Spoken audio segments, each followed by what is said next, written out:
بسم اللہ الرحمن الرحیم۔ شروع اللہ کے نام سے جو بہت مہربان نہایت رحم والا ہے۔ حدیث البخاری سجدہ صاحب کا بیان 1226۔ ایک مرتبہ نبی کریم صلی اللہ علیہ وآلہ وسلم نے ظہر کی نماز 5 رکعت ادا کر دی۔ اس پر آپ صلی اللہ علیہ وسلم سے پوچھا گیا کہ یا رسول اللہ، کیا ظہر کی رکعتوں کی تعداد بڑھ چکی ہے؟ آپ صلی اللہ علیہ وسلم نے پوچھا کہ کیا معاملہ ہے؟ تبھی لوگوں نے کہا کہ آپ صلی اللہ علیہ وسلم نے 5 رکعتیں نماز پڑھا دی ہیں۔ تب آپ نے باقی لوگوں سے دریافت کیا کہ کیا یہ آدمی صحیح کہتا ہے؟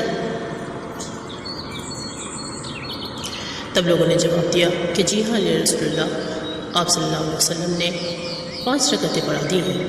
تب آپ صلی اللہ علیہ وسلم نے سلام پھیرنے کے بعد 2 سجدہ صاحب کیے۔ اختتام۔ سبحانک اللہم وبحمدک، اشہد ان لا الہ الا انت، استغفرک و اتوب الیک۔ اگر آپ کو کسی اور چیز کی تلاش ہو تو ہمیں کمنٹ سیکشن میں ضرور بتائیے گا۔